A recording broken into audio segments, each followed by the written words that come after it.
Copa അമേരിക്കയിൽ Uruguay Colombia semifinal മത്സരത്തിന് പിന്നാലെ സ്റ്റേഡിയത്തിൽ കൂട്ടത്തല്ല്. ഉറുഗ്വേ താരങ്ങളും കൊളംബിയൻ ആരാധകരും തമ്മിലാണ് ഏറ്റുമുട്ടിയത്. ഉറുഗ്വേ സ്ട്രൈക്കർ ഡാർവിൻ ന്യൂനിയസ് കൊളംബിയൻ ആരാധകരെ മർദ്ദിക്കുന്നതിന്റെ ദൃശ്യങ്ങളും പുറത്തു വന്നിട്ടുണ്ട്.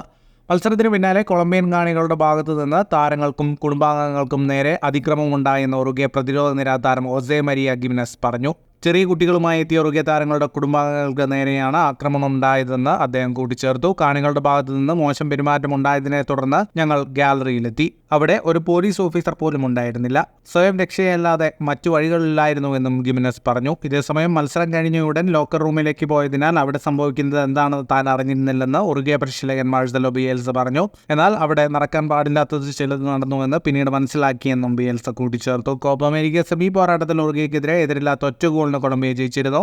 ഫൈനലിൽ നിലവിലെ ജേതാക്കളായ അർജന്റീനയാണ് കൊളംബിയയുടെ എതിരാളികൾ. ഫുട്ബോൾ ലോകത്തെ കൂടുതൽ വാർത്തകൾക്കും വിശേഷങ്ങൾക്കുമായി സ്പോർട്സ് കഫേ ഇപ്പോൾ തന്നെ സബ്സ്ക്രൈബ് ചെയ്യുക.